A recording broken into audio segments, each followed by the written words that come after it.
Ladies and gentlemen, boys and girls, we are back. Hello.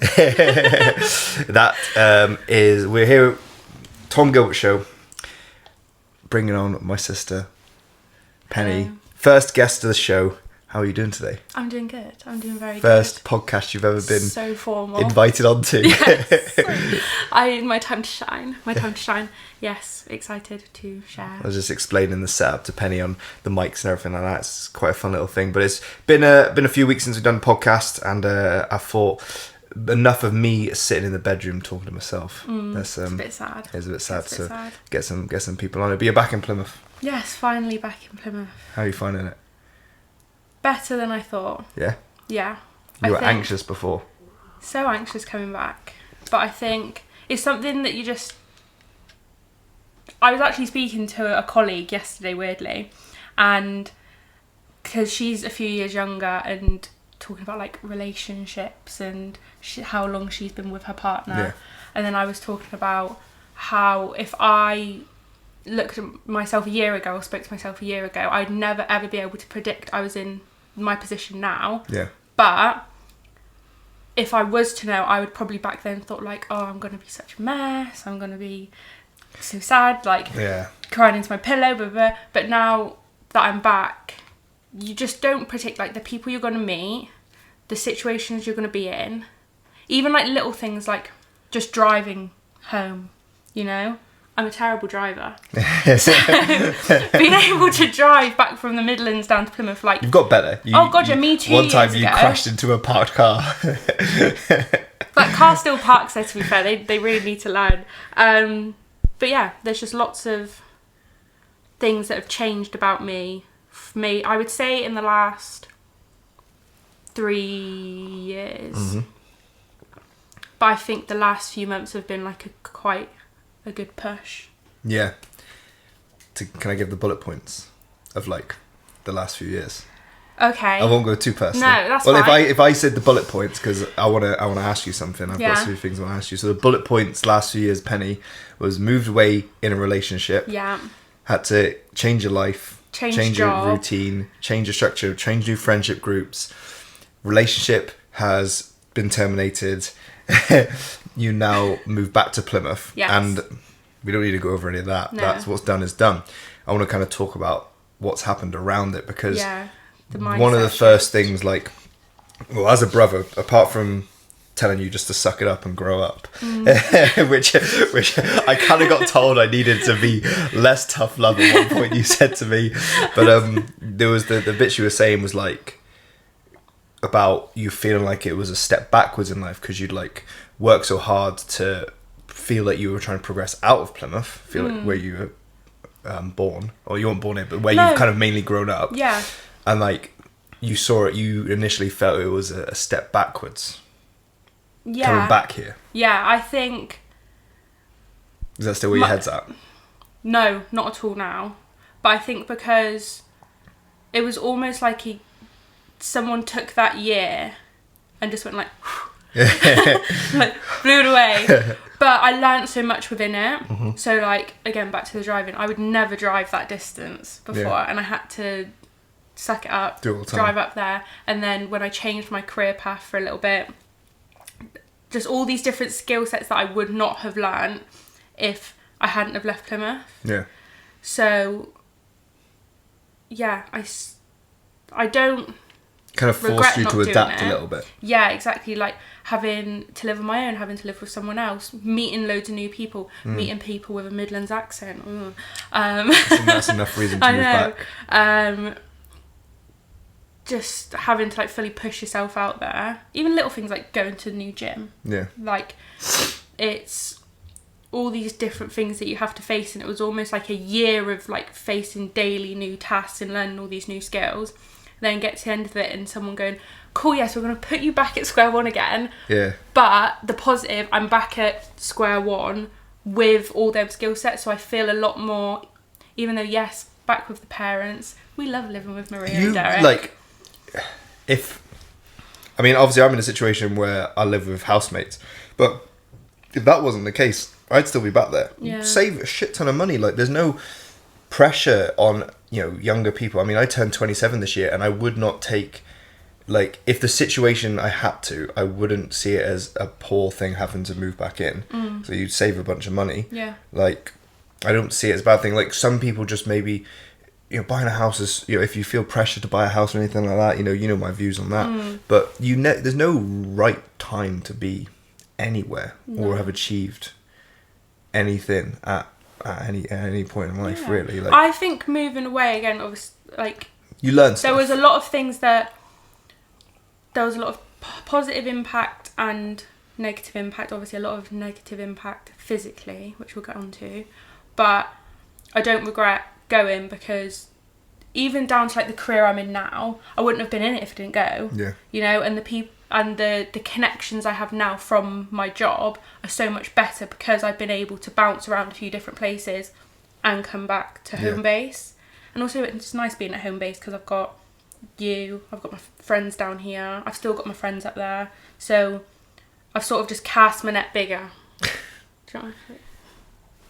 Let a few little plots of you around, you know, you can kind of go see some people. When I look at people on Snap Maps, they're a little bit further away now. They're not all in Plymouth. Yeah. So where do you reckon, like, because your kind of pressure to kind of be in a certain place was from, where do you reckon that kind of came from? Because I know it's been a thing for you for like a while, feeling you needed to be in a certain place. God knows. Because it's interesting. Yeah. Probably in just like internalized pressure. Yeah. I think just the circles you're in. I think Plymouth's quite small, and you sort of forget the bigger picture of everything. Of like, yeah, the people around you might be going off. Obviously, I'm a bit older now, but at the time, like going to uni, studying all these like different things, and that just wasn't the path I wanted to go down. Yeah.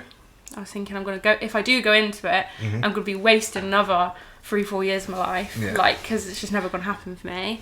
So I think a little bit internalised and just like the general environment, just seeing what other people are doing and almost looking at the pressures they're under and putting them on myself. And I'm like, well, I need to get there, but obviously I'm not going to be able to do what they're doing because I don't want to be a nurse, I don't want to be a teacher, I don't want to do this.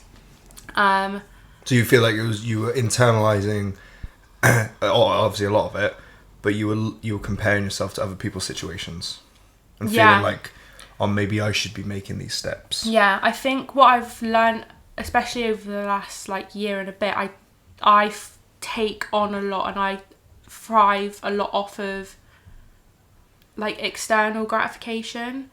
Even down to like when I messaged you the other day asking about the shoes. Yeah. So green or red shoes. I sent that to you, I sent that to Mum, I sent that to my mates, and I'm like, I could just pick what shoe I like. You could buy both. Or I could buy both, you know what I mean? But I think I've always had this thing of like, what do other people think? Like, let me do like a bit of like research here, a bit of comms. What does everyone else think? Yeah. And then even if the answer that I get isn't what I deep down want, I'll go with what everyone else wants. If I want the red shoes and everybody else wants the green, I'm buying the fucking green shoes for some reason. That's interesting because we're very different in that sense. Yeah. Like, because we've had the same upbringing for the majority of the time. We like live in the same household around a lot of the same people, just had different influences from different things. Because I am so like, if I like something, I don't care about. Like, if I make a video that I think's fucking hilarious or it's just a bomb, I love it, and everyone's like, that shit, I'm like, nope, I'm posting that. I am very happy with that. So like, I don't care what I'll send. Like, I've started sending some of my videos to people because I'm trying to get my videos better. I'm doing it from a logical standpoint rather than an emotional standpoint. So like, for example, I sent a video to Lauren the other day, and I'm trying to get feedback so I can make things better because I understand I need to take critical, like I need to understand like what people want to see so I can make some of these videos better. But I'm not doing it from an emotional standpoint. I'm doing it from like, what am I missing something? Because I'll get like so like attached to it that I may miss something. But then she even told me to change something. I'm like, no. I'm like, I just like, and it turned out to be better that way. It worked out better. I was like, no, but so I'm the opposite. So I need to learn to potentially listen and maybe get some feedback for certain things. But most of the time I'm just like, I don't give a fuck. But that, which is interesting how because we spent most of our lives in like the same environment, household, people, that I'm like that, and then you will maybe just little things like shoe color, like which shoe color. But maybe like the only like maybe that's just like a gender thing. I don't know. Like I don't think it's a gender thing. I wouldn't say it's a gender thing. I can't think what else would be like a difference. Like raised by. Well, I mean, we went to different schools. We went to different schools. You were in all girls' schools and stuff like that. So like maybe there was an influence there. We obviously didn't have the same friendship groups there. Obviously in school, and we've got a 3-year age gap, but we've got so many similarities for that to be quite like a big difference. Yeah, it is pretty big, and I never used to really like it. I've never used to like notice in myself. Like I knew I could never make a decision on my own. Yeah. Which is funny. I'm in management. Like I should be able to do that. No, because management makes decisions for other people. Yeah. You're not doing it for yourself. You're like you're delegating. You're good at delegating because you need to do this. It's not for you. You're just like puppeteer. Yeah. And like you do this, and like you just know you need to make decisions for others. You can do that. It's for yourself. Yeah. It's having the confidence for yourself to do it. I'm like, someone else pick the shoes. I don't know. It's too difficult. Maybe you should set yourself a task of like a month of like you're not allowed to. Like to ask for other people's opinions. Is it Yes Man, that film? Well, just don't ask for other people's opinions on things and see if you get to the end of the month and see how you are. See what you learn about yourself to the end of it. Or like you see my like physical like reaction, then I'm like, oh my god, I don't even want to. Like, you just start with little things like what to order for food or something like that, you know, or whatever you feel that influences you. But I never like I've always known that it's been like in my subconscious that it's like an issue. Yeah. But it was only in the past like year or so living away where I think it became like quite like impactful of like I need to start like thinking for myself and making the decisions for myself. Yeah. Because my circle was so much smaller living so far away, like as soon as I stopped choosing things for me, I completely lost me.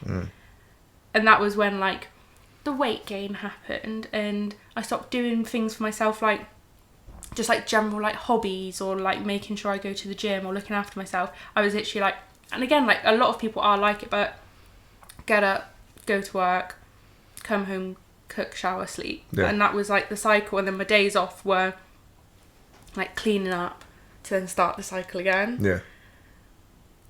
Because I was never able to be like, right, I'm doing this for me. Yeah. I'm making this, like I'm allocating this time for me. There'd always be like an excuse in my head of like, again, back to the shoe analogy of like, what about if someone else doesn't like it? Yeah. I'm going to feel bad. What about if someone else needed that chunk of time? I'm going to feel bad, you know? Of my time, like my life, and I'm like slotting it out to other people. Yeah.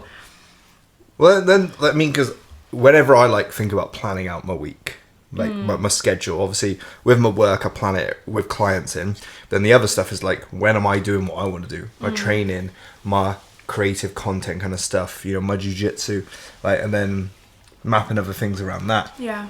I have a think about like, I'm not thinking, you know, I'll think about Lauren and stuff like that, seeing Lauren, but you know, it's other bits. I don't think, oh, should I leave that free just for someone else? It's like, no, I'm going to put something in for me. I'll leave that free for me. I put myself first. I was like, even if it's just me like chilling watching a movie, I'll like, right, that's the time. I mentally prepare myself to like. Yeah, you don't I didn't realize how much it was like mentally affecting me. People around me did. Yeah. But again, it's the whole thing of like you can't see it until you can't see the shit until you pull yourself out of it. Yeah.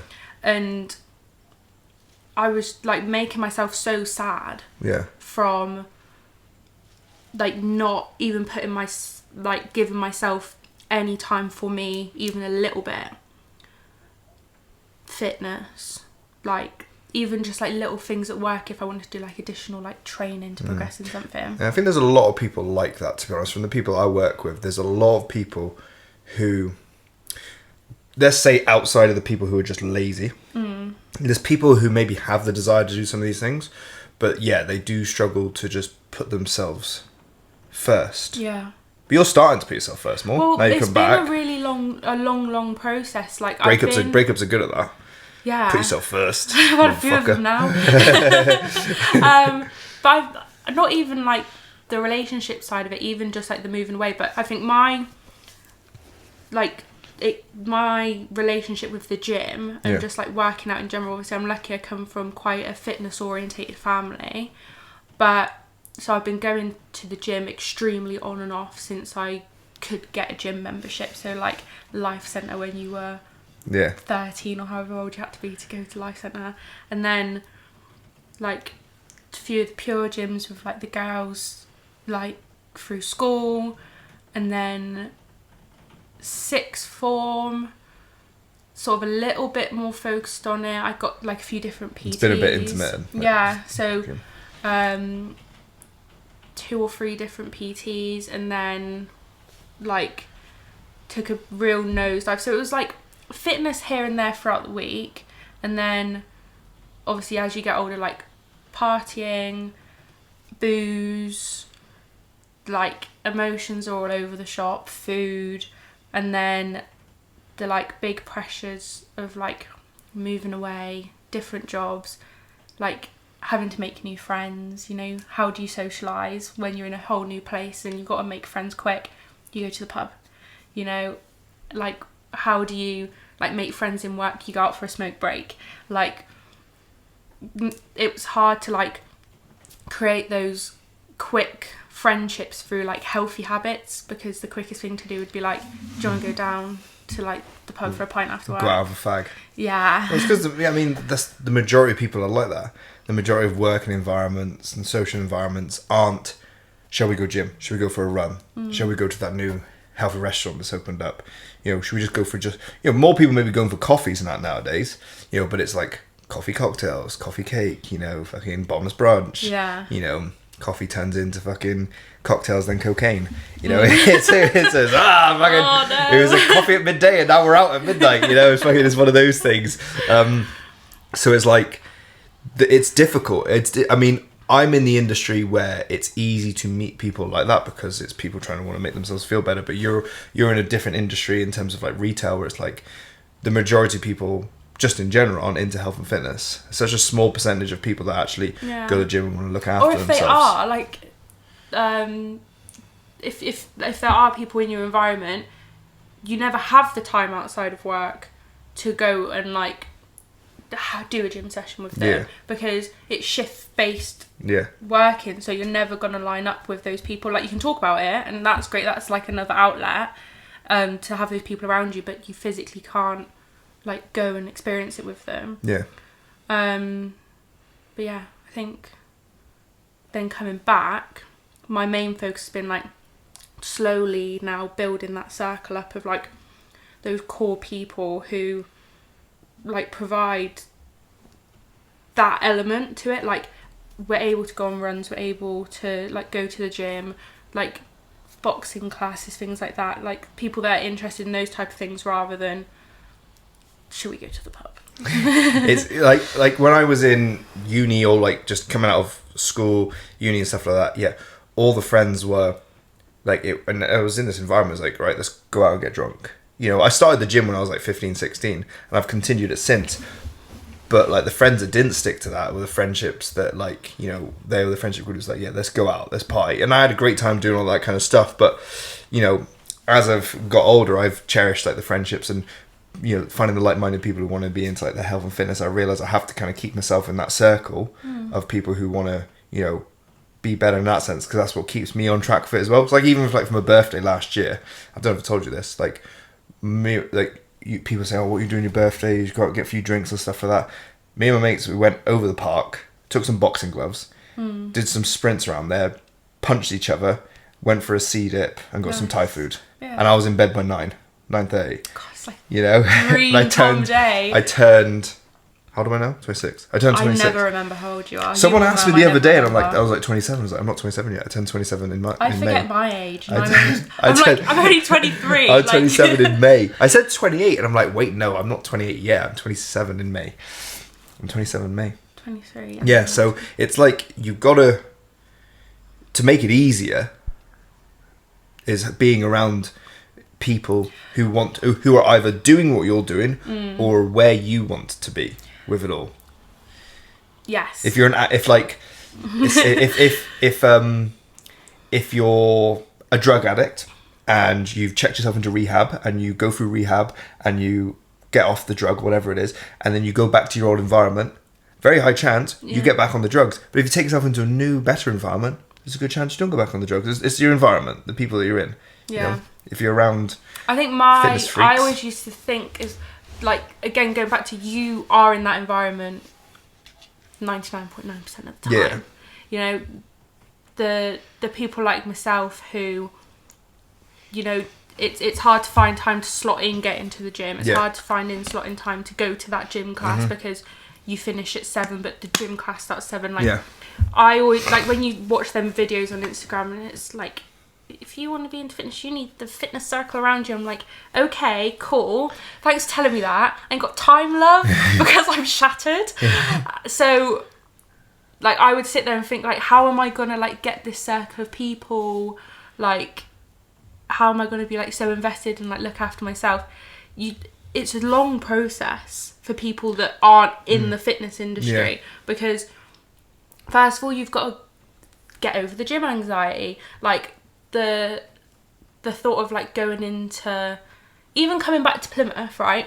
I had I wouldn't say anxiety, but I had so much, like, of having to go to the gym where you worked, because I thought, I don't want to walk in there at, like, 8 in the morning and see Tom's face and Spencer's face. Like, I just want to go in and do my stuff and leave. You know, I had that luxury from when I was living up north because I didn't know anyone. So I could just, it didn't matter what I looked like. So there was a pro to it. What do you reckon that is, though? Because, like, you know, it makes no difference. You know, it makes no difference seeing me in there or Spencer or anyone you know. You know, it makes no difference. I think there was just generally, like, just the change, like, coming back and, you know, I didn't look after myself for 2 or 3 years, really, probably longer. But then coming back in, it was almost like having to, like, really face my, like, doings. You're it's like you're stood in front of a big great wall of everything I've done wrong. And the goal of what you want to achieve is at the top of that wall. And the anxious bit is, like, the wall's off in the distance and you're walking towards it and you know you've got to get to this wall and you know at some point you're going to have to start fucking climbing it. Yeah. But sometimes you're just like, I'll just stay down here for a little bit and just, like, I'll just keep looking at that wall. The wall's still there. I'll climb it in a second. But the anxiety is, you know you have to climb that wall. You know, there's little, like, perches along the way, bits where you can have a respite and stuff like that. But you know there's this big wall that it seems like that you have to just start climbing. And it, you know, it's one of those ones that the first grab hold of it is the hardest bit because it becomes easier. You know, right, there's the path up there now. I've actually got to start but now. It's like, it's anxious looking at this big task that you have to, like, undertake, like, oh shit, fucking look at all that, like. But once you're in it, like, I feel now like you've got some momentum steps into it now. So what would you say, because you've just said you've come from not being able to get yourself around the right like-minded people, okay, you struggled with, like, the time and energy and focus within your fitness. What's kind of made it so you can start doing that now? Obviously, we've had that whole mindset shift, but what's kind of, you feel that's right, I'm going to fucking attack this now? What's made you start climbing that wall? Doing it for the proper reason, like the right reason for me, rather than every time I'd start going to the gym again and every time I'd start eating healthy again, like, all of this was all either because I was sad or because I was doing it for other people, or because I had something coming up. A holiday event, and shit like that, isn't it? But majority of the time is because I would get myself to a point where I was, like, so sad and I'd be like, really don't like myself, like, I don't feel good in my own skin, like, you know, blah, blah, blah, all of that stuff. And then I'd go and I'd do a few sessions in the gym. I'd feel good. They wouldn't be, like, proper sessions. And then something very minute would crop up, like a shift would change at work. Oh, it'd be like, oh my God. And then you're climbing this wall and you're just like, whoo, let go. Or, something really stupid. Or, like, any little things, you got to take your car into the garage or anything, and then you just period. Yeah, literally, you just stop. Yeah, implode. The amount of no-shows I have for women on the week of their period. So that's the week. To be fair, it is awful. I understand. I mean, I don't understand, but I see it. I see like the energy difference. Yeah, now I've started to like train a lot more like consistently and like trying to be as healthy as I can, like have a bit of fitness in every day. When I had my last period, oh my god, I was like, why can't I even shoulder press 6 kilos? I was there and I was like, big difference. Like, just look like such an idiot. But yeah, I've lost my train of thought. But yeah, training on your period is horrible. But no, yeah, so I would stop. But now I think because I would have it in my mind as well, like when I was going through these like peaks and troughs, when I was in the peak, I would generally be thinking in my head, I'd have the thought all the time of, right, just don't think that you're doing well because you'll crumble in a minute and you'll stop. So I'd physically say that in my head every single time, and I'd have to try push it out of my head. I'm like, if I think this full thought, I'm just going to stop. Yeah. But it was only because there was the motivation behind it, and the reason for doing it was just like so unhealthy. Like trying to be unhealthy when you're mentally unhealthy, it's not going to happen. No. But I think I've been very lucky with coming back, and this time the mentality's just clicked. But I feel like that makes it sound like it was like too easy to do. It was like you have to keep going through like I've been having to keep going through it since I was like 16. And I've put on many kilos since I was 16, and still every time I have the peak and have the trough, I'm like, right, but another peak still comes, and the peaks get longer and longer. Yeah. And this peak might not be a forever peak. I might dip again. I don't have forever peaks. But I've got to keep stretching them, and then the whole like mindset of being more selfish with my time and making sure that the time slots that I'm giving myself and like the decisions I'm making are good for me. And yeah, I feel like even trying to make those selfish decisions was difficult to begin with. I was like, oh my god, am I allowed to do this? Yes. You are allowed to put yourself first. Yeah. It's I feel like it's so bad to like, oh, can I go to the gym after work? Of course you can go to the gym. Of course you after can. work. You're an adult. Yeah. You can do whatever you want. You can go to bed past 10 o'clock. I mean, I'll fall asleep like that. But yeah, went off on a bit of a tangent then. But I just think the main reason everything's changed like in a more positive way is because my mindset has actually like shifted and like clicked into place, rather than this thought process of, I know I'm going to dip again. Yeah. Let me just ride it out. Yeah, and I think a lot. You've had a catalyst that's kickstarted it. Yeah, a breakup. Yeah, you've moved cities. You've moved 5 hours back home.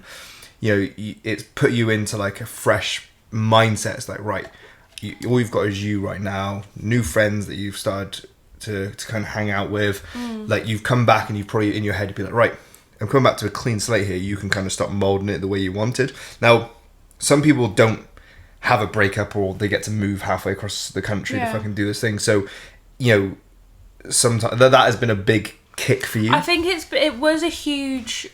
Obviously, it was like one of the biggest changes that has happened to me, moving up there and moving back.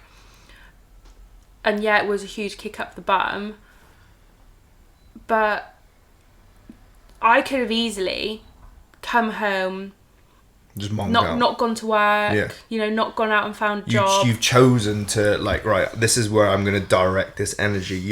Yeah, the stuff that's happened that's caused you to kind of have to make certain changes, but you've chosen where to kind of put and direct the energy, because it could have easily just been, you come back, take whatever job you get, just fucking mong out and just be a bit depressive and just fester around. But you've decided like, right, I'm gonna gym. You're gonna be around people that want to better themselves, rather than people who, are pulling each other down.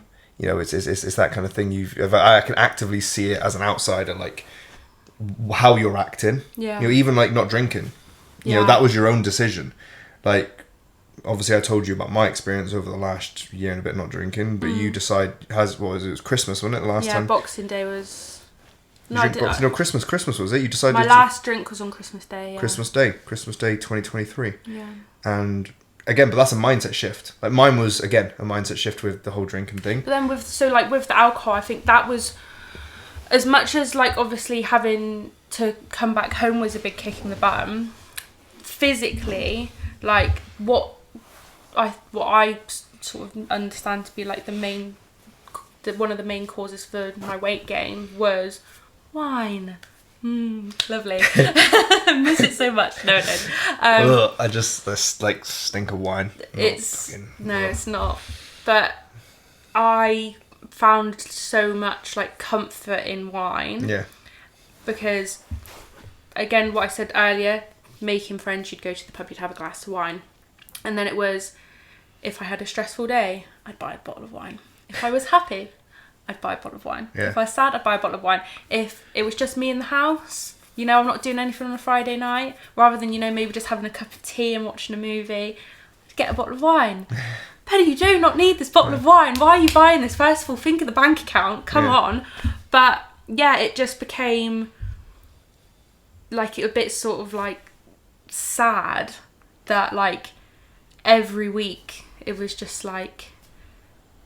just wine consumption like got quite a lot. Yeah. I wasn't an alcoholic, but I very much... No, but your like your like instant reaction, your muscle reaction to all these things, like you said, if you were happy, if you were sad, you had some time off, you had something to celebrate, you know, you got some wine. It's like the whole thing of like emotionally eating, like my emotional thing was wine. Yeah, whether it was good, bad, left, right, up, down, whatever it was, the reason was wine. The wine was there. Yeah, and I think seeing my physical change from it was just like so scary, and like how I look impacted me. I was like, well, this is the catalyst. This bottle of Savvy B, like, we need to get rid. So imagine if you could like get like a tally of how many you went through. I wouldn't even want to know. But I know this isn't accurate. Like, I'm very aware what I'm about to say isn't accurate. But there was a TikTok or an Instagram reel that was like a bottle of wine is the equivalent to 12 donuts. And I was just like, sometimes I'd sit and have, like, when it got bad, when I was like in a very like sad point and like I just wasn't being like Penny, I'd have 2 bottles of wine and it wouldn't really hit, and I'd have my food and I'd have a dessert and I'd be watching a film and whatever, and I think, but I wouldn't sit there and have 24 donuts. Like, I think that just gave me the perspective of like, yeah, like this just can't happen anymore. Yeah. But I've done dry Jan.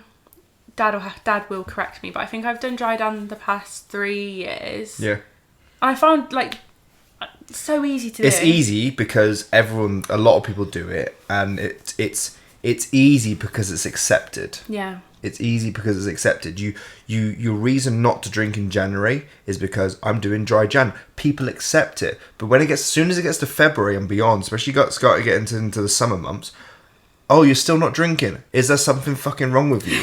Why the fuck aren't you drinking? God, you're a bit boring, aren't you're a bit boring. You don't want to drink. Stop restraining yourself. Yeah, people stop inviting you to things and stuff like that. Like you just learn to relax. Go on, just come and have one. Like, can it just be normal for me to just be there and not be having to fucking drink? I know. Like it's like I can have a Heineken 0%. Like, guys, it's fine if you need it for the picture. Go on, drink. It's for me. Drink for me. It's my birthday.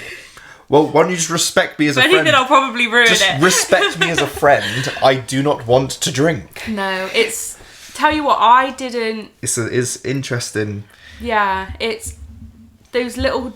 I found with the not drinking, it's... If anyone's interested in... Because there's loads of people around our age now that are becoming a lot more, like, sober. It's more common now. More common people who don't drink, yeah. But if anyone is, like, curious... If they're, like, struggling with the mindset side of it, or if, like, you have a brain... weird like mine, I need like weird little nuggets of information to like jog my memory each time to like, yeah, this is why I'm not drinking.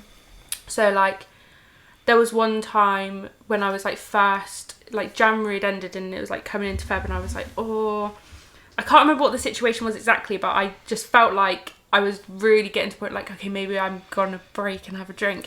And I went to grab my phone, and I was gonna text you and be like, Tom, please tell me a reason why I shouldn't be drinking. But even just the thought of like having to write that message out, I was like, obviously don't want it, because I'm asking my brother why I shouldn't be having a drink.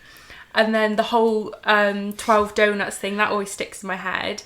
And then you told me one of like, don't tell people you're not drinking for like a certain amount. Don't say oh no, sorry, I'm not drinking for 3 months. Oh no, sorry, I'm not drinking for Feb. So it's the counting one. Yeah, it's the you just say, I don't drink. Yeah, it's an identity thing. That's what I've come to understand for myself. I went through phases like of not drinking throughout the years before, and it would be like, how many days can I get in?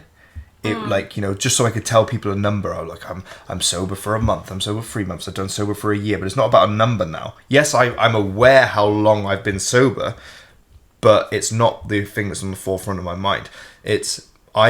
Mine's my identity around alcohol, because how I look at it for me is I've got all these other things I want to be doing. You know, I want to be creative, I want to do stuff like this, podcasts, and do my health fitness, my training, my jiu-jitsu, my work. And so these are all dials that I crank up, you know, be creative, be healthy and fitness, and have good sleep and have good relationships, communicate well. They're all cranked up. And I've got the dial over here that's gathering dust now, but where's the alcohol dial? But like if I used to crank that one up, all these other dials that made me happy, like these 10 other dials that made me happy would go down. And then I'm just getting a momentary bit of happiness off this one dial of alcohol, and then it goes down. And then guess what? I've got to work on fucking cranking all these up again, but alcohol will take all away from them. Yeah. So I continue to remind myself, like I fucking look at the alcohol cupboard we got up there from all the previous stuff we've had, and I just like look at it. I'm just look at that. I'm just like, I forgot about alcohol. I really just forgot about it. You know, I forgot about taste, smell, anything like that. I just don't think about ordering anything. It never crosses my mind. The only times I have conversations about alcohol is when people are asking me about. Like I'm talking about conversations like this. Yeah. And it's just an identity thing. So for me, it's just that constant reminder of. It takes away from all the other things that gives me so much more happiness. I would go out. I've got no issue against alcohol. I've got no issue against people doing drugs and having a good time, stuff like that. I've fucking done loads of it. Like, it's more so, for me, my current phase of life. This might not be a thing forever. It's just a current phase that I'm at. It just doesn't fit. It doesn't fit. It's just a random, irregular piece of jigsaw that just is in the wrong box right now. Yeah. And so, like, so for me, that's become an easy identity thing. I didn't have... The closest I got to last year was our all-inclusive holiday, where I looked at the menu for maybe 5 seconds and I contemplated it and I was like, no. That's the closest I got. Yeah. And I was like, contemplated it. It was me, Lauren, and the boys were there, and I was like, if I drink, I might end up getting drunk, and if I'm drunk, I'll be hungover tomorrow, and there'll be 2 screaming kids, and I won't train tomorrow, I'll eat that shit, and I'll probably end up start drinking again. I was like, it's not worth it. It's not worth it for... Like, I can have a good evening anyway. I've been out sober a few times. I obviously don't go out as much. You know, I don't mind a sober night out. The only struggle is I'm tired. Like, I have to have a nap before I go out because I want to go to bed at night. I want to go to bed. My routine is like 5 a.m. to 9 p.m.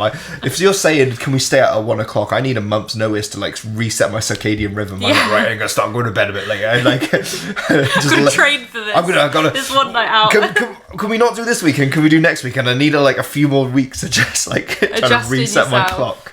Yeah, it's it's interesting because you're at the early stages of this, discovering your identity. You know, your relationship with alcohol, like it's where you want to kind of be with alcohol. Like you might be similar to me, where it might just be a phase of your life right now. You want to have a bit of a gap from it, or maybe you're just having a gap to understand how you can have a better control over it and a better relationship with it. Yeah, I think because I it's still so new, and I've sort of gone in quite sort of head first with it, just like cutting out entirely. You can't. I don't think I'll only have like a teaspoon of wine. It's you can't. It's so bullshit. It's so fucking bullshit when people are like, oh, I'm trying to cut back on alcohol, but I'll drink on a Friday night.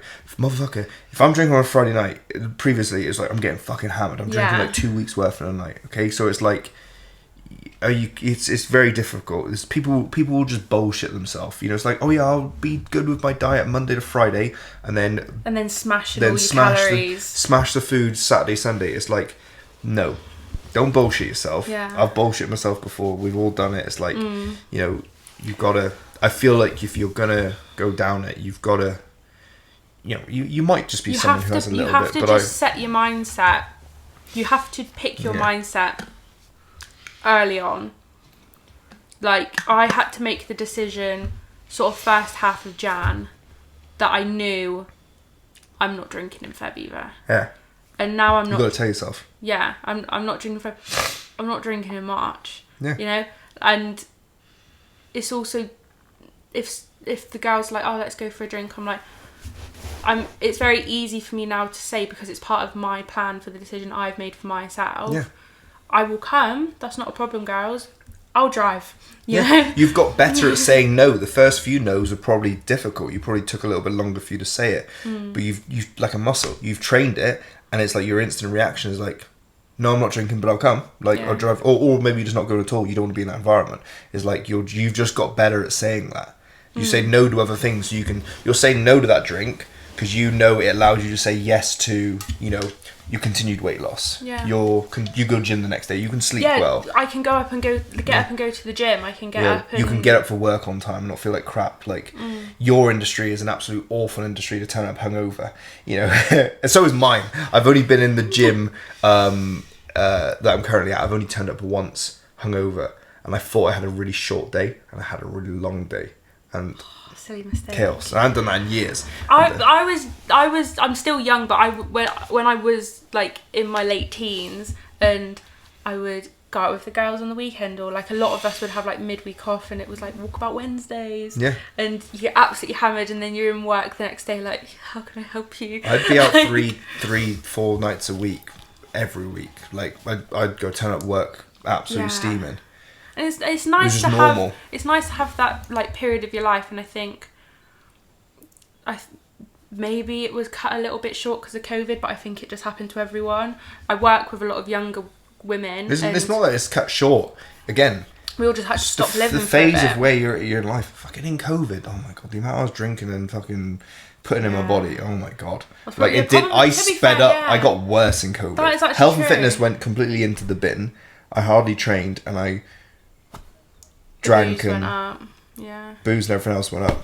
You know, it was nuts. So that was a weird time. I think it's just like you know, phases of life. We all go phases of different things. Like alcohol might come back in at a later date. It might come back in when we're more settled in a routine of something else. It may fit better. Like I said, I've got all these dials right that I'm working on, and alcohol may have a better fit at some point.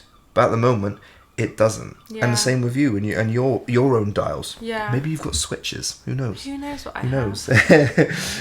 I like the thought of dials. Have you got a light switch, or have you got one of those like the twisty ones? Like the twisty ones. You got to push it. Your dimmer switch. Yeah. Yeah. That's a nice little analogy, because I'd probably say at the moment, if like, what are my dials at the moment? Fitness, alcohol, work, relationship, friendship. I'd say like work's cranked up, friendships are cranked up, fitness is cranked up, alcohol's off. You're acting. Like relationship, you know. Let's get that. You don't need that right now. Let's get that down to a 1. It's balancing the priorities back out. I just think my priorities were very skewed from me just being an idiot and not having self-worth. Your priorities were skewed. Like, just going back to what we started off saying, you weren't putting yourself first. Yeah, and plus I was learning, like, it was like my first time leaving Plymouth other than going on a bloody holiday. Yeah. It was first time living on my own. Like, I didn't do the whole uni experience, so I never like did like living in shared housing and stuff like that. I went to 2 unis, don't miss anything. Yeah, but the case of that year of me being away, I was learning everything. So I sometimes, like, how I'm so hard on myself and put this pressure on myself, I had to remind myself when I came back to Plymouth, like, Pen, you did a year of living over 200 miles away. Yeah. Like, driving your banger around like a city that you didn't really know. Yeah. Like, learn all these new things, but, you know, I had to go and do that by myself and, like, learn all of that. Yeah, I put on quite a lot of weight, but I did also learn all this other stuff, and now I've come back, and rather than picking the mindset of, right, life didn't go, like, as planned, let me, like, hide the plan changes. You know, fucking hell, you got plans A to Z, and then you got 1 to infinity. Yeah. You know, what you can't tell. Fucking hell. You tell God your plan, he'll laugh. Not like I'm religious, but that's a cool phrase. Plans have had change and stuff like that. Things go left, right, stop, up, down, change. Like, yeah, it's just having the. It's life. You've just got to make consistent. it to the end. And be healthy. Like, that's all it is. It's like, how long until the end? You've got until you're born. So till you're born until like your parents start asking for rent, or you got to move out, or whatever it is, whatever your situation is, you're supported. And then from there till the end of your days, you're looking after yourself. So you just got to make sure, by any means necessary, that as long as you're not hurting yourself or others, you get to the end. Yeah. How much money do I need? How much health and fitness do I need to work on? How much time do I need for myself? How do I want to spend my time for myself? How do I want to spend my time with others? It's not like I need to do this career and do this. It's whatever you want to do in between. I spoke to this guy when I was down in Cornwall, and he, for his whole life, he was just telling me all he has done is like worked 1 or 2 days a week, and he just surfs. He's like 50, so that's all he's been doing. That's his life. Yeah, that's nice. Then I know some people that work 12 hours a day every day. They don't see their family. They don't see their kids. Sweet. You make it to the end by any means necessary. As long as you're happy looking after yourself, like I said, not hurting yourself with other people. Yeah. If you want to work here, you want to work there, you don't even need a job.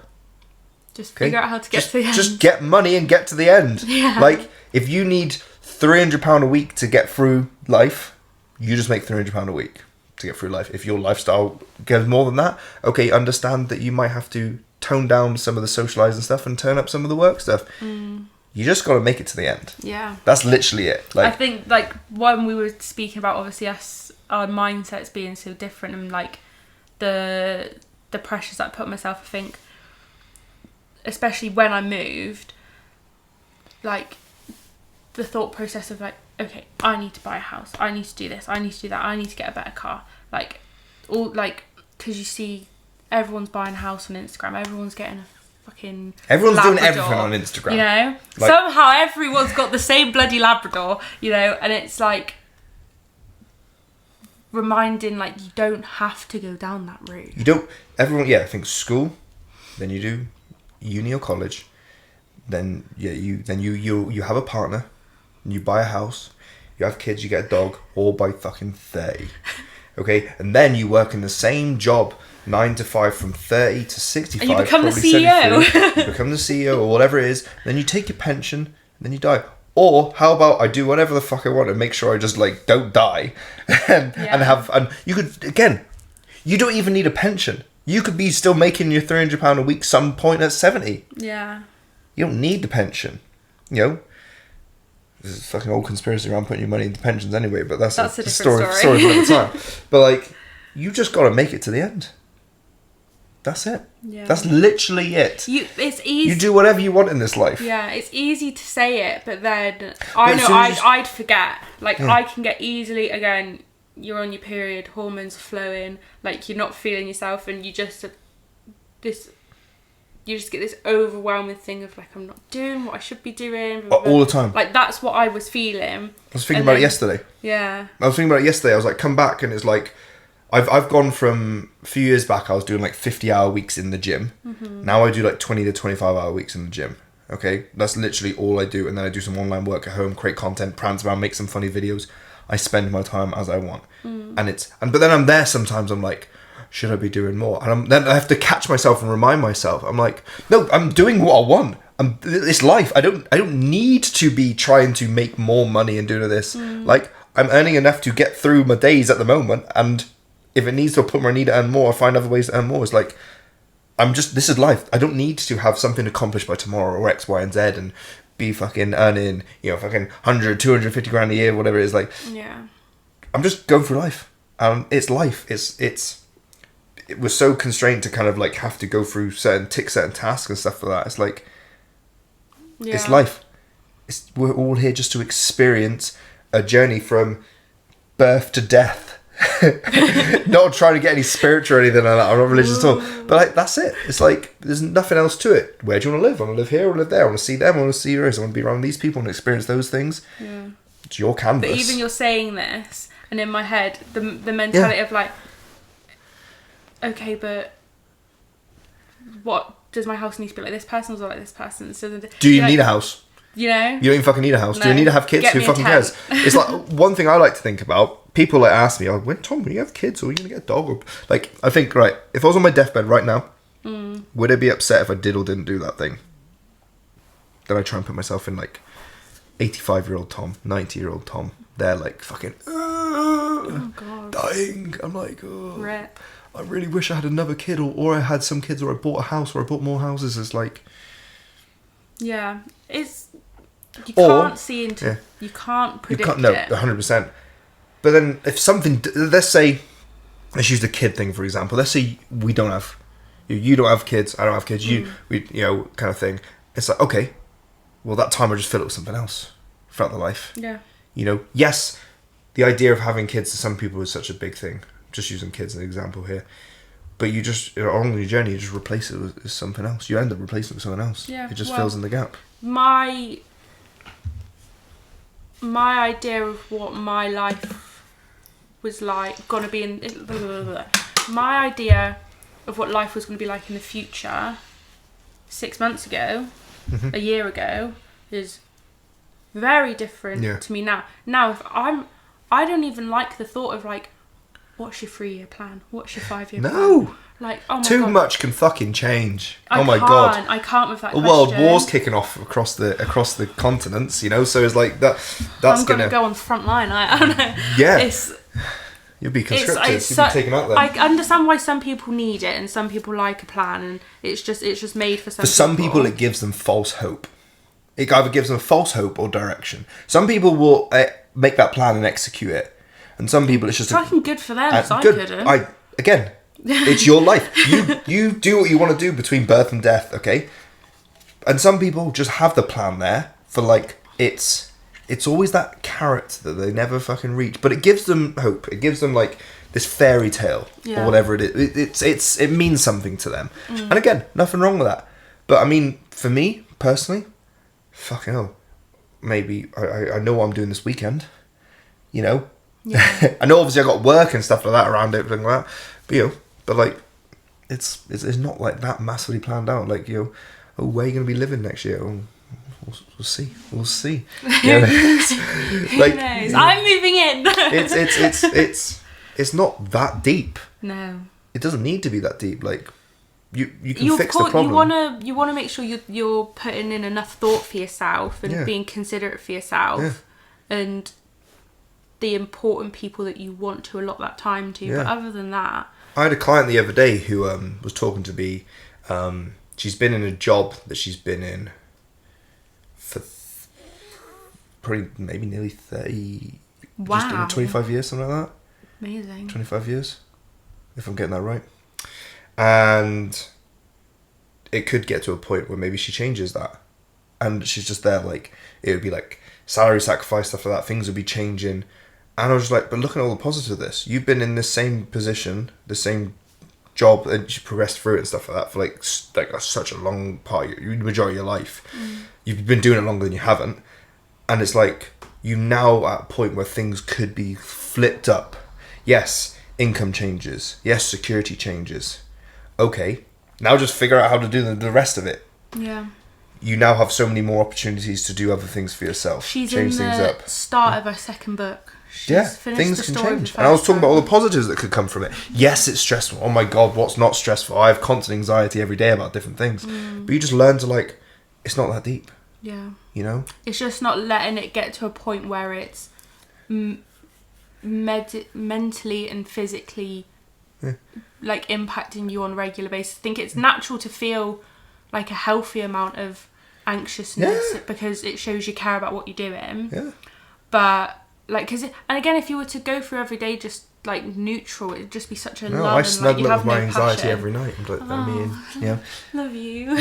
See you I tomorrow. tuck my anxiety in, wake up like, you're still here. Oh, thank you so much for being here. Thank you for keeping me warm last night. Anxiety. Waking me up at 4 a.m. Yes. Waking up with like a fucking... You know why you wake up at 4 a.m? Because my alarm. No, why? I learnt this the other day, but it's probably so wrong. You mean early? No, 4. Why? So a lot of people... Please comment if this also happens to you, because it's been an ongoing thing in my life. Waking up at 4 a.m, and I'd wake up and it would be 4. And I'm like, why am I always waking up at 4? Like, is this my angel number? No, it's because the body has a natural serotonin surge at around 4 o'clock. It's like how the timing works. Around sort of 4, you get this surge of energy. And that's why a lot of people tend to find that when they wake up, it's sort of around 4. Well, it won't be the number 4. But I get what you mean. It'll be like bits before they wake up. No, it's always 4 o'clock. It's not going to be always 4 o'clock. For me, it is anyway. That's because your biological, your circadian rhythm is currently in that stage. Yeah. But I get what you mean. Well, like bits, it's maybe a few hours before your usual wake up time. It's not going to be 4 o'clock. Because let's say the average person gets up at 6 or 7. Then most people are going to be like, it's going to be like 4 o'clock. Sleeper. But what if the average person, well, if another person who usually gets up like midday, their serotonin, whatever it is you're trying to say, might be like 9 a.m, 10 a.m. You probably wouldn't get one because you're waking up so early. It's very depressing. Absolutely. Just you don't deserve serotonin for waking up at this time. if you're waking up that late, stuff like that. But in terms of the fitness stuff at the moment, then, because obviously you've dropped a little bit of weight. High five. Well done. Very proud of you. We're noticing it. It's good. Obviously, you're trying to get things back on track. Yeah. And so, what are the main things that you're personally working on? Obviously, the no booze, but that's... I don't even think that's something that feels like I'm working on now. Even though it's been like 2 months, it feels like I can keep going with that. Yeah. Just I know how to work out. I have plans. I have the luxury. I've got like yourself. I've trained with Spencer, like as my PT prior. Like, I know the basics of it. It's now just putting into action more like, what's my training plan gonna be? Like today when I was in the gym, I was thinking about like what's the end goal here? Because I've always like the number in my head of like, oh, I'm gonna lose 25 kg. But I'm like, okay, in what time range? What does that look like to me at the end? You know, like, am I gonna lose this 25 kg and then be like, done? Or like, do I want to go down more of like the sport route with it? Do I want to, is like running and like cardio more of my interest? Is like purely like weight training more of my interest? I know it's more like weights, but getting slowly more into like cardio for the weight loss benefit at the moment. But once the weight's gone, what's the training plan there? Obviously you've got like jiu-jitsu that's become your... It is my life. It is for me. I am jiu-jitsu. I identify as jiu-jitsu. You've got your belt around your head. I'm wearing my belt right now. I was actually going to say Tom's room has very much turned into like a medal shrine. Mojo Dojo Casa I'm going to get more medals this weekend as well. Of just like all of them hanging up and then your belt at the end. My client bought me a medal rack and I need to put it up, but I'm just lazy. Sorry, Leanne, I'll put it up soon, I promise. It's definitely a boy's room. It's the best gift. Leanne, that was the best Christmas gift. But yeah, it's now thinking about, I've got like my mindset's solid, like my eating habits are pretty much like resolved, like drinking's resolved. I've just like the consistency stays, like it's more the fitness, like the workout plan now, and like making sure work doesn't interfere with my plan and making sure I'm still making those selfish decisions to allot that time for myself. Like, no, I'm not swapping shift with you because I plan to do this workout in the morning, rather like just keeping my life more structured. Yeah, it's booking yourself in first. Like, it's your life. Yeah. The theme of what my routine. It's your routine. It's your life. So, you know, I've got clients. I've got certain times where I do not PT people because I'm going to jiu-jitsu. I'm training. I'm having time for myself. They're like, "Oh, Tom, why can't I be booking time then?" I'm like, "I'm training." I'm like, "That's it. It's my time. Like, I am doing jiu-jitsu. I'm going to the gym. I'm doing my work because my business is built on me loving health and fitness. If I start sacrificing my health and fitness for my clients, I start resenting my clients. I'm not training. I start resenting my business. Yeah. Because I'm not putting myself first. I got to put it's my life. Oh no, I'm not putting that things first. I understand. Obviously, I've got a different scenario to you because I'm self-employed. Okay. But I still have to work for people in a sense because I'm making sure. You've got to make money at the end. Yeah, I got to make money. So, but obviously with you, you're given your shifts. Like I'm given my times. I work with. I set my times. I work with clients. Then around that is where I put in my time. Or obviously there's certain times I don't book in certain clients. Or for you it'd be like maybe certain shifts you do not take if the choice is there. Yeah. Obviously I understand like in retail it's very difficult sometimes. Yeah. But it's like if you got your normal shifts and someone's offering you extra stuff, it's like, no, I've already booked this extra things in. But then, you know, there might be times where you need to earn a little bit more money. So it's like, all right, well, if I'm cranking this dial up, I need to kind of make some changes here and sacrifices there. If I'm going to be doing more work and I want to get in more fitness, I'm going to have to drop the socializing. You know, you have to balance the scales like that. Yeah, it is a tricky balance, but again, the socializing becomes easier when you're around people that are interested in doing those things. If your socializing is meeting people at the gym, is talking to people at the gym, is going on a run, you know, there you go. Yeah, it's two birds, one stone. Yeah, it's just I think my thing is making sure that I'm still staying sort of like versatile with it, not always like, oh, do you want to hang out? Yeah, meet me in the gym. That's the only place I'll be. Hey, some people might like it. Some people might want to do that with you. Yeah. Some people might not. I saw this little TikTok yesterday. I quite like this guy was like, he always aims to be like the versatile friend. Yeah. Like you need to go surf, I'm there. You need some cabinets building, I'm there. You want to go get a coffee, I'm there. Oh, I saw that. I saw that so earlier. Good. Yeah. And I was just like, you need a shoulder to cry on, babe, I'm there. And I was just like, like you want to become that like nice, like well-rounded person, able to like do all these different things. But when I watched it, I had the thought in my head of like, because he said you want to like go get wasted, I'm there. I'm like, okay, that's where I limit being a well-rounded that's someone friend. Though who's not being versatile for themselves. He's being versatile for other people. Yeah. Like there's certain things I won't do because I got to do stuff in my interests. You know, I'll train. I'll go jiu-jitsu, go movies, go for dinner and stuff like that. But yeah, I'm not going out and getting fucking plastered. You know, I'm not doing all this other stuff and that. You know, it's like so it's versatile within it's learning your own boundaries. my boundaries, my barriers of like my interests and like how I'm gonna live my life. Yeah. You know, if you need someone to go break someone's legs, I'm sorry, I'm not doing that. You know, maybe in a competition if it's needed. You know, fingers crossed not though. Or jiu-jitsu. Yeah. But it's like, so it's I get that it's funny, but it's like within your own. You have to do it with your own reasons. Because I watched it and. Obviously, it was like lovely, like sunny video. Like he had all these, obviously probably super social, but it gave me a little bit of anxiety because I was like, I'm not this completely 100% versatile friend. I cannot surf. I cannot do any of these things. But it's just tailoring it to yourself. Like like with the people in my life at this current moment, like I can go train with them because I really love to do that. We like can go for coffees. Like I'm like an open book. Like if you need someone to speak to, like if you need like those like therapy chats, I'm there. Like there's still a hell of a lot you can do. And again, if people are having like worries and anxiety over getting into fitness and getting into like the sober living, like there's still so much stuff you can do, and you will be interested in it, and you'll be enjoying what you're doing. Rather than like going and seeing like that one friend that's like, oh, that's like, what are we gonna do? Let's get a takeaway. It's like, don't really want to do that, but okay, like, because again, it's that sort of person that's not sort of meant for your circle at the moment. I think a lot of people would really benefit from, if their goal is to lose weight and make themselves feel better and start putting themselves first, is changing who they hang around with and where they hang around, because.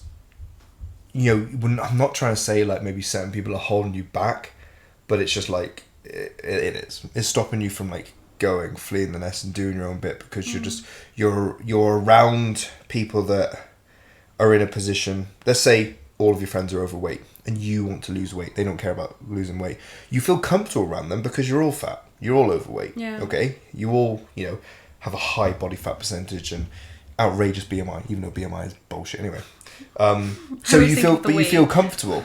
But if you put yourself in a room full of people in shape, muscle models, you're going to feel so outsider. And then if that became your norm, look how fast you'd probably get into shape. Look how fast you'd probably start looking after yourself, because of the people you're around, the habits they have, the hobbies they have, the routines they have. Surrounding yourself with the resources, like utilise the people. Like I utilise Tom. I make sure that I only go to the gym when he has a free slot, so he can Beast train you for me. A session. Yeah. Beast you for a session. No, I'm joking, but it's having the two sides. It's like having that, because that's so helpful. It's so helpful, but it's also then not having to rely on people. It's all having a good environment and people around you of people who are doing what you want to be doing or where you want to be. Yeah. And then also being good at your own kind of self accountability and like doing the stuff you need to be doing for yourself. Yeah. Perfect. Regardless of other people's inputs. My friend Alex, as an example. So I'm more. Hi, Alex. I'm more into like the weight side of things. That's what I've sort of always experienced in terms of fitness. Al has been like absolutely amazing in terms of her progress with running and like how that's completely changed her life, and I find her so inspiring. She's become like a huge sort of part of my like fitness progress, but I need to hold myself accountable when I'm not training with her, because I don't run. Like I was like the analogy of like when I go out running, it's like taking a Shire horse out for exercise. Like it's not this like elegant gazelle, but I need to make sure that I'm going out and I'm making sure I'm doing like my little interval runs and I'm doing my cardio and building up my endurance, so that when I do train with Al and I do like her runs and like the exercises she wants to do, I can perform and enjoy it and she can teach me things. And then vice versa, like when she comes and trains and we do weights, she also goes and trains weights on her own. So when we do it together, she's able to enjoy it rather than constantly like, we do teach each other, but you want to keep up with your friends. It's like that healthy competition, but also like it's so inspiring. And also I think with Al specifically, because it almost feels so like close to home in the sense of seeing how she's like changed so like amazingly. She's like lost all this weight and like completely transformed herself. It's so tangible that I'm able to do it.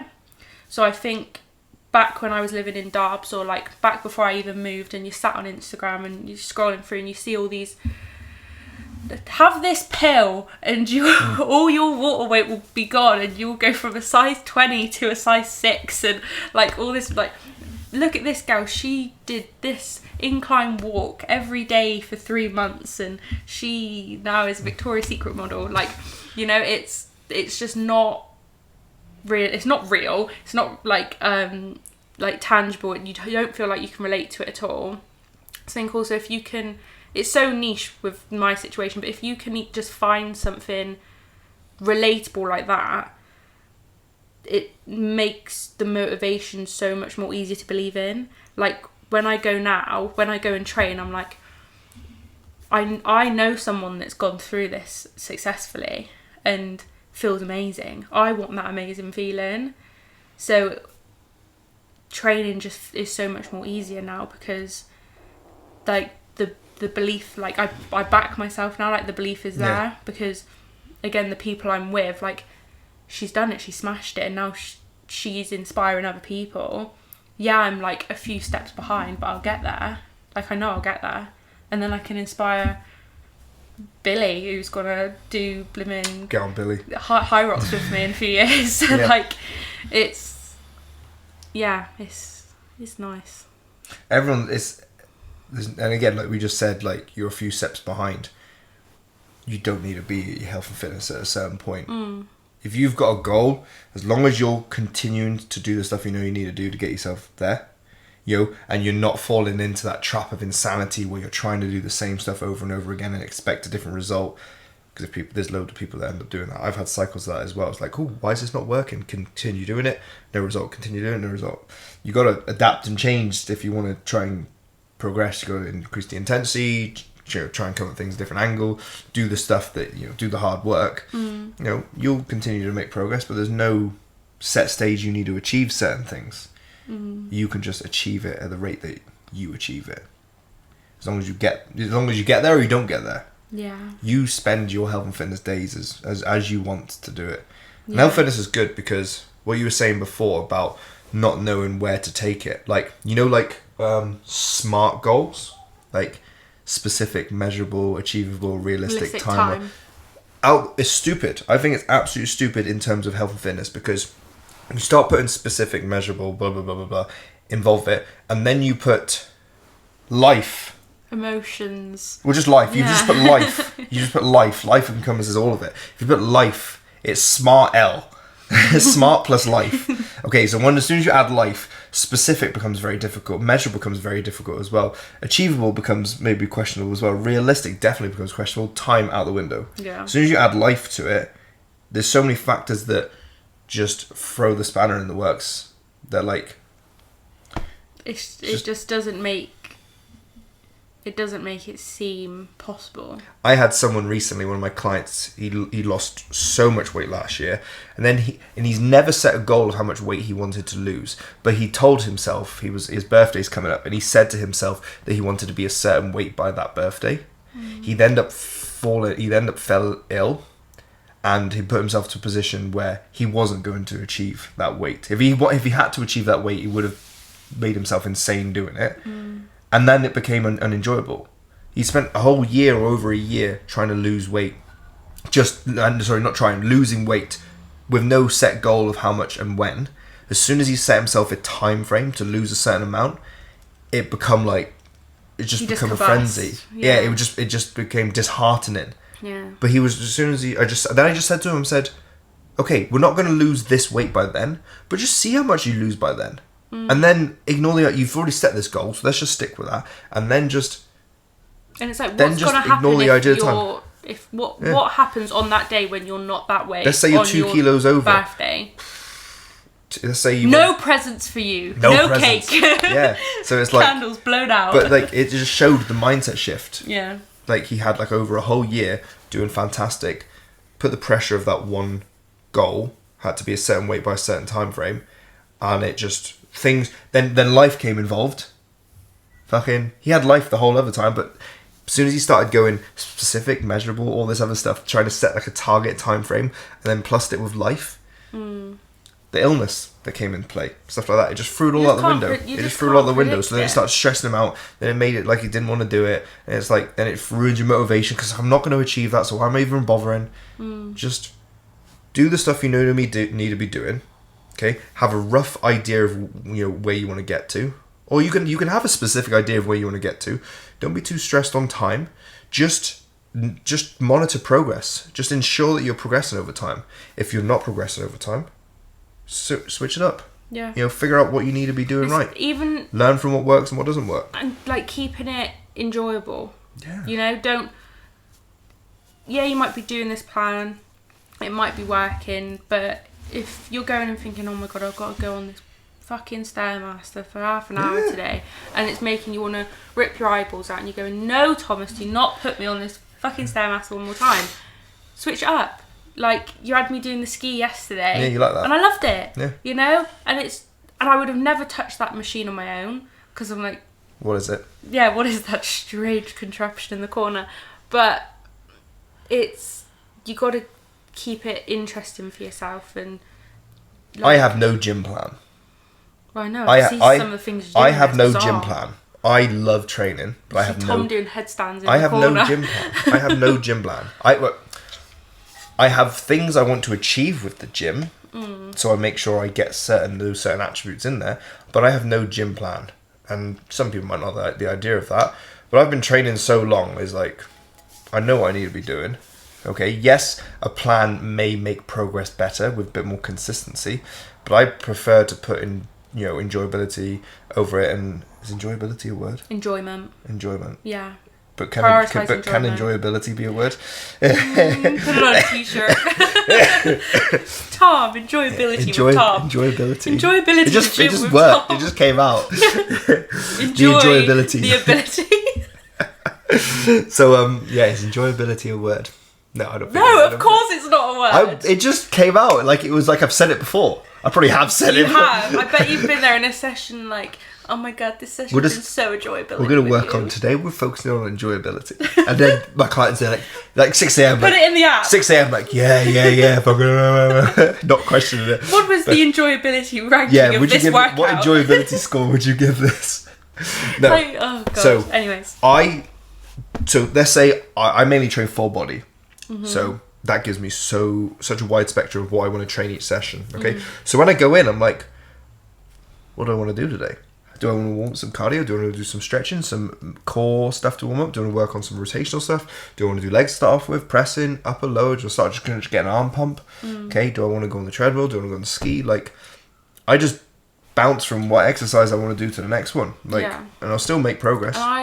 Better than nothing. I think doing those few sessions with you as well, doing the full body, and again, if anybody is struggling with their plan, train full body. Because I used to do like back and bis, legs, like that general just like standard split that you'd see on Instagram, and you'd wake up 2 days after doing your leg session, and in my work especially, like if my legs were like super stiff and sore, it made work really hard because my job's very laborious anyway, so then I'm not able to work properly, or I'm not enjoying working. The workout plan didn't match my life. Yeah, there's no point for just a general population. Say you're a nurse doing 20,000 steps a day, going to smash and fucking an hour and a half. No point going into the gym after and getting on the treadmill doing an hour incline walk. You've already done it throughout the day. Yeah. But then I found doing the full body sessions, firstly, you're exploring so many different types of exercises, and you're not, as like a novice, like in the gym, you're not getting that anxiety over, I haven't trained like uppers in a while, like I really am not comfortable using that machinery, like I'm just going to train legs again. Or like, again, overly training legs, and then your legs are absolutely battered while you're working. Full body doesn't do that. Yeah, you're super like sore and tired and you've had a good workout, but you don't get those extensive DOMs all over the body. You might feel like a full body soreness, but it's not like your legs are paralysed and you're trying to you need a crane to help. So you need someone to help you get to sit on the toilet. You're like, oh my god. Or you're there having a shit, like, am I going to be able to stand after this? Just there forever. Yeah, just there like, I live here. But I do think that was, like, that's a really good tool. Yeah. If people have, like, that are, like, part of your, like, clientele and they have your app and they're struggling with it, just use the full body one. Yeah, my full body routines are the most popular ones.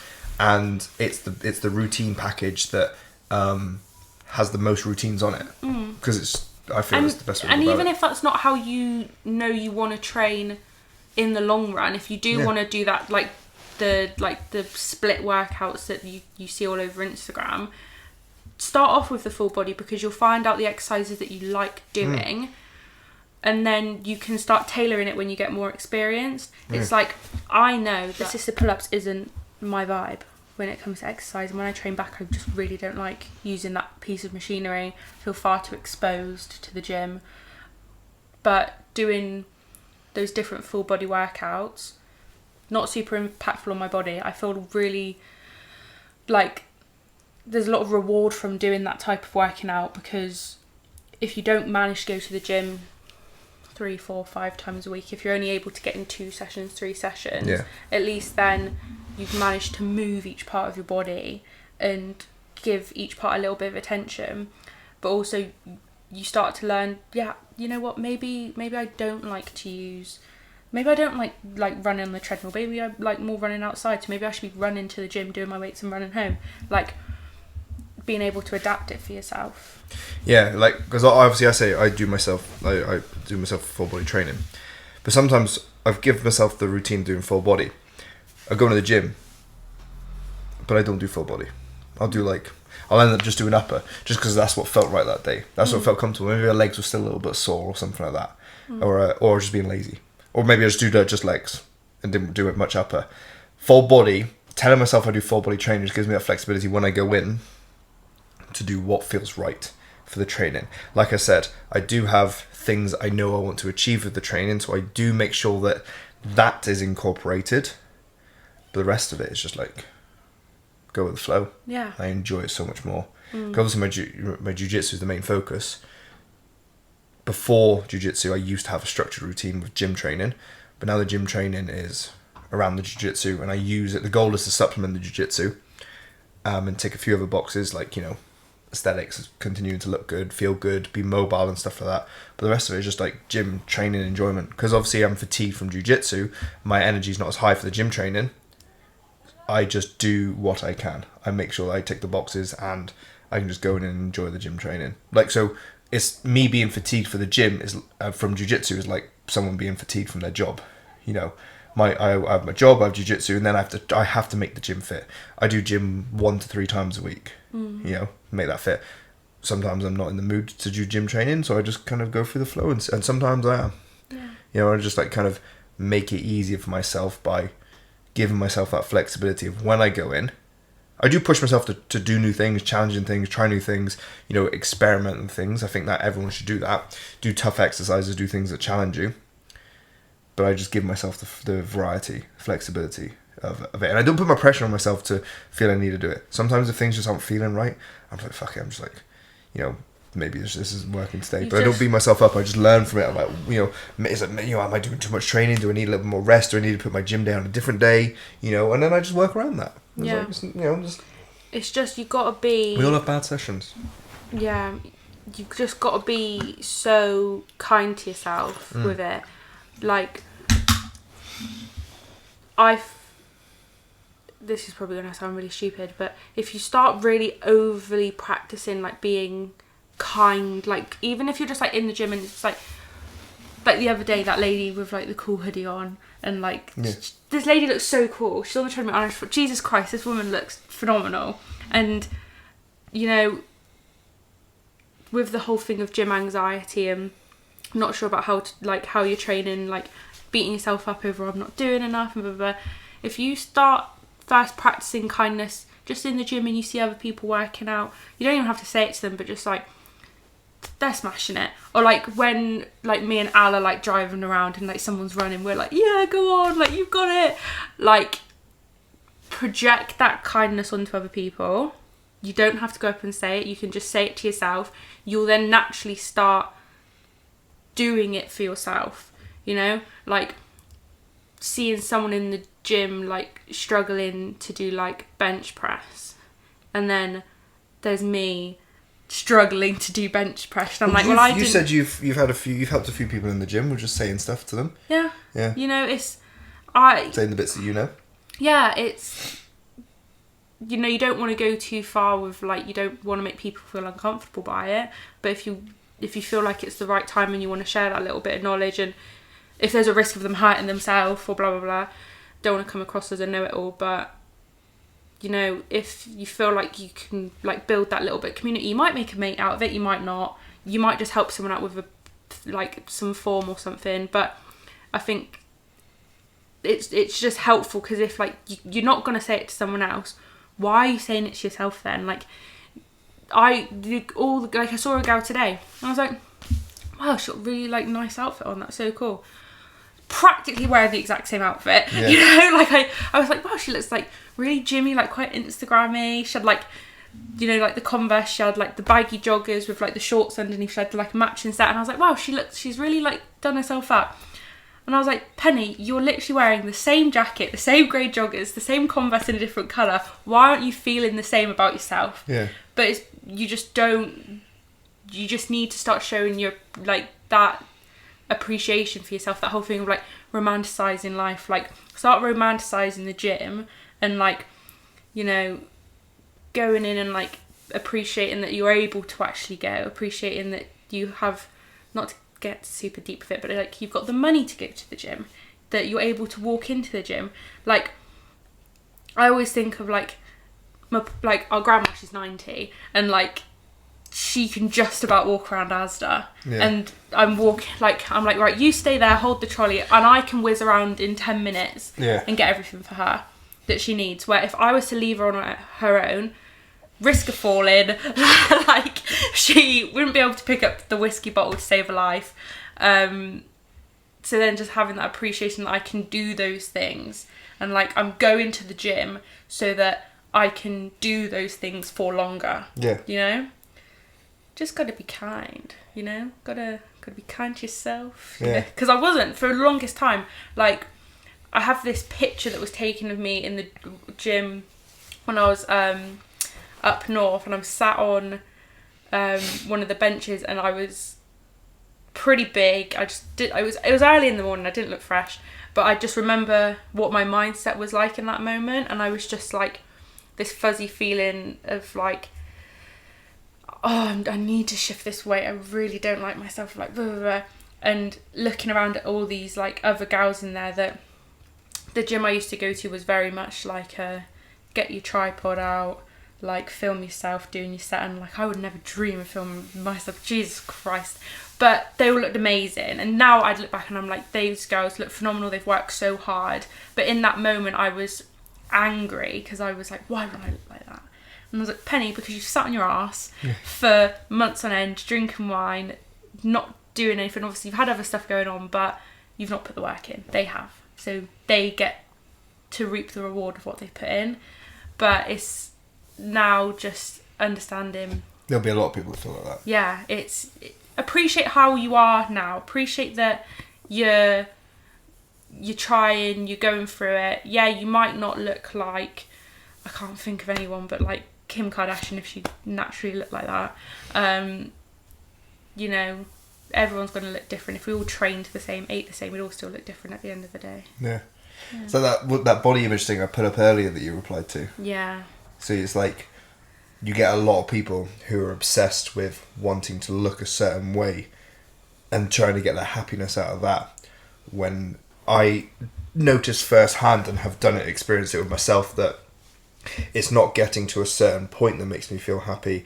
It's how I feel about how I look, you know. And then if I feel good about that, then I can just, you know, it just makes everything better. What did you think on that when you saw that?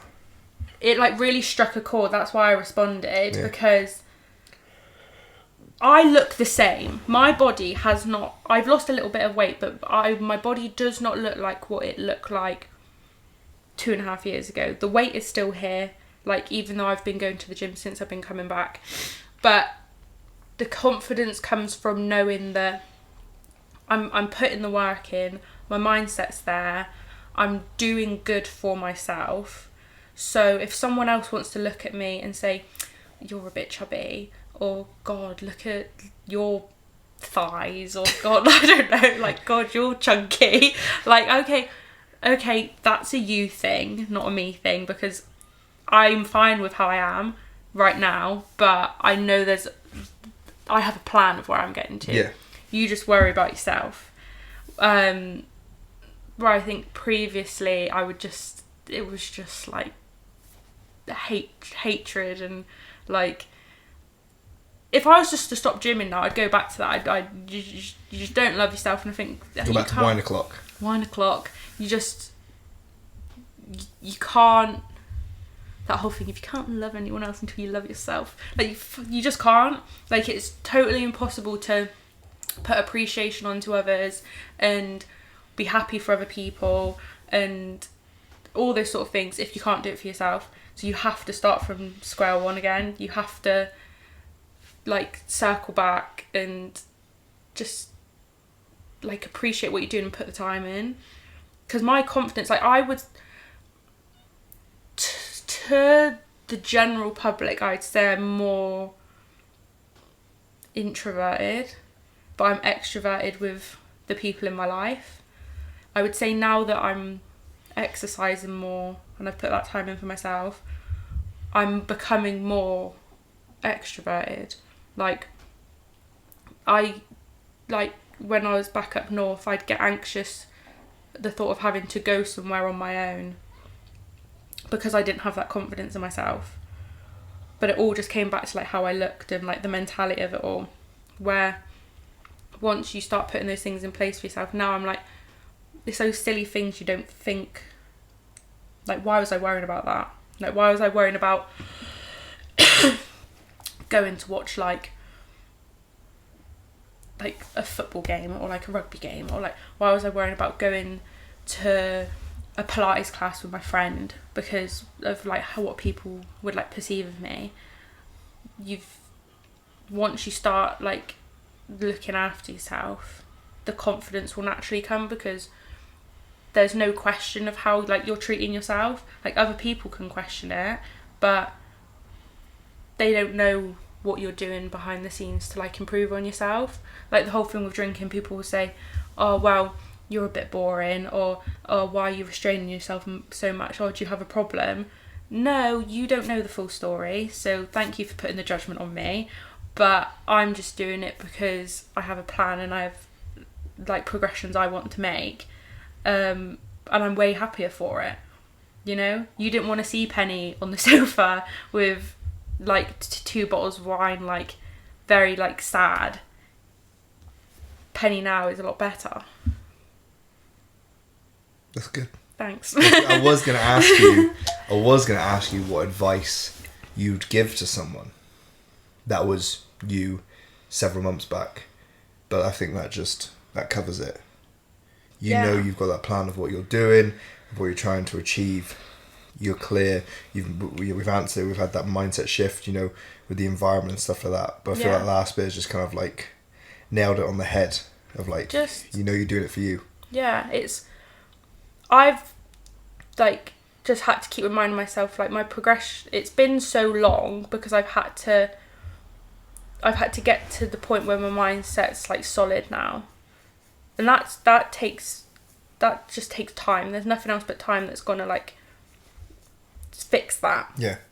So there will be people that might like be listening or like speak to you about it, and they're like, in that period, I'm like, you've just got to wait and see what happens. The horrendous analogy of like, you don't get the full potential out of a glow stick until you break it. Like, I feel like that was me. Gandhi. Like, God, Gandhi, yeah. But it's true, like, sometimes you do just have to have those really shitty, crappy moments. Yeah. And then you're able to like don't see. Get the full potential. Yeah, I love a little analogy. Yeah. What's my other one I like? Your broken arm doesn't stop the pain of my paper cut.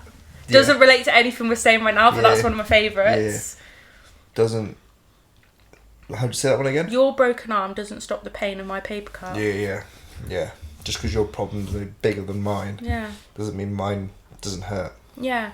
So if you know, like, you're in the gym and someone who's like a lot bigger than you's going, why are you doing this? Because like I've got, like, I can't do that because, like, do you know what I'm trying to say? The pain is exactly the same. So let's say there's someone who wants to lose 10 kilos and there's someone who wants to lose 50. The person who is losing 50 kilos might look at the person who's losing 10 and say, you don't need to lose 10. But the person who's losing the 10 will have the same mental outlook and you know, worries and anxieties around their weight and their body image as the person who wants to lose 50 kilos. It's exactly the same feeling, they're at just different stages. Yeah. They're just at different stages. I have to check myself sometimes, and I think it's something that a lot of people can learn. Like, it's like a best practice we all need to get ourselves into, of when that person says, oh, I'm stopping drinking, oh, I want to lose this much, oh, I'm running to do, like, for this goal. Oh, but you don't need to do that. Oh, but you carry it well. It's like, cheers, like, Bob. Like, thanks so much for the comment, but, like, people think they're being polite. Yeah. You know, like, Lauren said to me the other day, she's doing a little bit of a calorie management to manage her weight a little bit more. And, you know, instant reaction as a boyfriend, you could be thinking, oh, you don't need to lose weight. And it's like, okay. But me being me, and I know it, it's like, okay, cool. there's the part of it is like, yeah, I know you don't need to lose the weight, thinking how amazing it is, but sweet, cool, you want to lose a little bit of weight, you lose a little bit of weight. Yeah. It's fine, you do it. It's not even looking... makes you feel a little better. Yeah, it's not even looking for the support, it's just like, just don't... It just doesn't even need to be discussed if someone's got that plan and wants to do it. Or it's just like, as long as it's healthy. Is there anything I can do to help? Thank you for making me aware. I'll make sure that I can be the right environment for you. That would be one thing that I'd say really helped, was establishing my environment, and Tom was very useful in this situation, because when I was like, had the mindset of, right, I need to lose the weight, like I need a full sort of life reset, making sure that the people around me understand that, Mum loves a glass of wine, so we had... Just blame her as the problem. We had to have a word with Mum. Mum, yes. Please stop. I had many words with the parents. Please. Fucking support Penny. Yeah, it's not selfish, and it's not bad to sit your loved ones down and say, listen, you're great, like, thanks for everything. It's just communicating your goals. Just being clear with them, like, I am not drinking now. Yeah. Doesn't mean you can't drink around me, but just don't offer it to me. Yeah, just being clear of your goals to them, so communicate to the goals. Like me and Lauren will communicate our goals to one another, know what each other wants to achieve and stuff like that. It's with your friends as well, like, let's not have a takeaway, let's cook together. You can understand like why you're acting a certain way, why you want to achieve certain things. It's like, and if there's people that just don't accept that, they're not the right people to have around you. That is the thing at the end of the day. That is the thing at the end of the day. But it's all good. It is all good. You've done very well at this. Thank you. How have you found this? Really enjoyed it. Yeah. How long do you reckon we've been talking? I didn't even look when we started. How long? It was an hour 40. Wow. Hour 40. It's probably been like 90% you. Amazing. But it's good. People get bored talking, hearing me talk. I am the more interesting one out of here, I must say. I did. Tad said something. No, I won't say it on here. I'll say it later. Love it. Right, we'll definitely do more. We'll definitely do more of these. Amazing. But anything else you want to say? Thank you so much for having me. Where can the viewers, listeners find you? So my Instagram is Gilbert_. Would you like to So your new book that's coming out. And you've got a movie coming out as well. Oh my god, imagine. Right, brilliant. Yeah, thanks. Thank you for listening. Bye, thank you for watching. Bye. Catch you later. Bye.